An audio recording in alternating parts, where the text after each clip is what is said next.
Next, an area artist is turning trash into treasure and a sculpting career in the process. Meet him next in Made in the QCA. You have more than likely seen how artists can take a blank canvas and turn it into a masterpiece. But artists certainly don't limit themselves to canvas and paint. In fact, they use a variety of materials. In tonight's Made in the QCA, we show you how yesterday's news, teamed up with a little tape and glue, is making a Muscatine artist's visions come alive. You've seen concrete lawn ornaments in people's yards.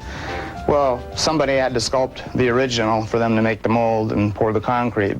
But while many sculptors toil with clay, Eric creates using many of the items you and I have already used and discarded. Just build an armature out of cardboard, the basic template, basic shape of a given animal. Then masking tape, newspaper for the muscles, and then the skin. The texture itself is actually the paper towels and glue. And a lot of hours, late night hours, usually from midnight to 5 a.m., making the most of his talents and the most of a disorder. Manic depression. And it used to be an enemy of mine, but I've learned to turn it into an ally. That energy, when channeled into something positive, especially creatively, it's just, you know, incredible. And his buyers say the work coming out of his Muscatine studio / mother's basement is incredible too. When you're done, when the fever lifts and you're standing there and there's a product finished in front of you, it's difficult for me to actually remember how I did it because the universe just ceases to exist when I start that focus. You can't buy dragon eyes out of any of the taxidermist catalogs. Now, perhaps the most challenging part of making artwork like this in his mother's basement is getting the figures back out here for the finishing touches to be added. As a matter of fact, before this gorilla could come outside, he had to have a little minor surgery. His feet had to be removed. And, of course, reconnected. But Eric has really big plans for his sculpting and modeling business. There. He's also right now trying to get his work on the World Wide Web so other people can check it out and see exactly what he's doing in his mother's basement. I like that gorilla. You should have brought it back for us. I couldn't fit it in the car, just like he couldn't get out of the basement. He does great work. Yeah. Is it light or heavy? Very light. Very like light, about 10 or 15 pounds. Oh, yeah. Cool. I'll be darned. Fascinating stuff going right on here in the Quad City.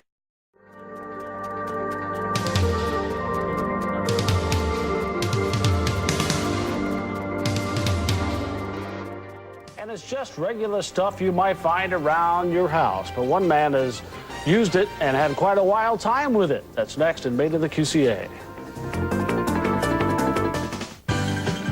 Well, his neighbors think he's a little on the wild side. That's because a Quad City artist likes to take his creations outside for the finishing touches, turning a few heads with mountain lions, elephants, even dragons, all made in the QCA. That are doing what I do. And no one doing it quite like Muscatine artist Eric Fournier. I started out as an illustrator, but I got tired of working two-dimensionally.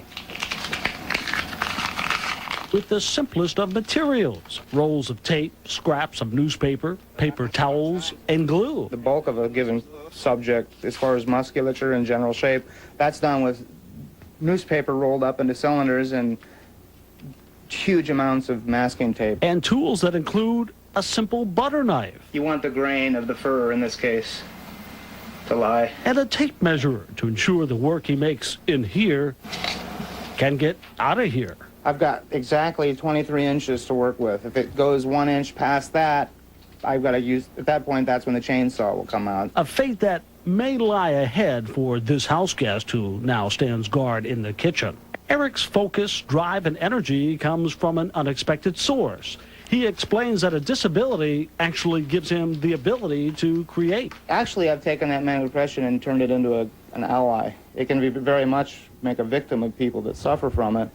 But if you can take that energy and direct it positively with a vision behind it, really some remarkable things can be done with that energy. Energy to bring more of these animals to life in the form of resin sculptures, some of which are already on display in a number of zoos. I think it gives you a sense of purpose. I think it gives you something you can be proud of as an individual doing something this rare. And we've made a link to that so you can see all of his work on our website at kwqc.com. I was really impressed. Yeah.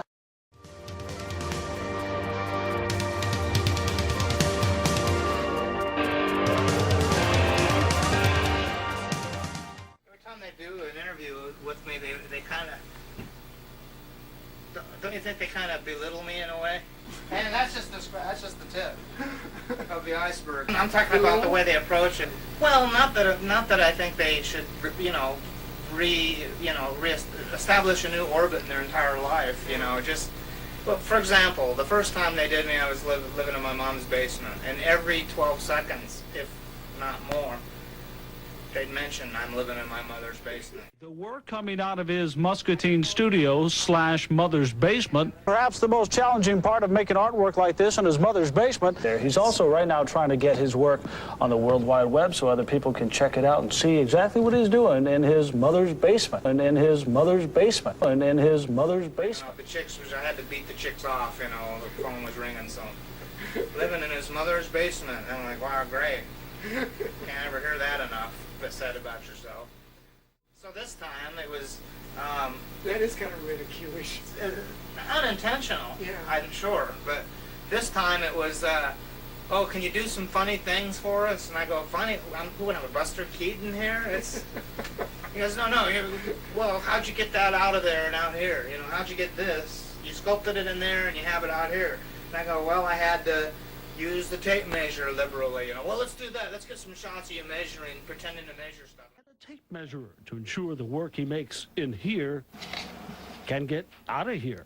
I've got exactly 23 inches to work with. If it goes 1 inch past that, I've got to use, at that point, that's when the chainsaw will come out. Oh, let's get a shot of you opening the refrigerator and bumping your elbow into the dragon. Fate that may lie ahead for this house guest who now stands guard in the kitchen. It makes me look more wretched than even I present naturally to people.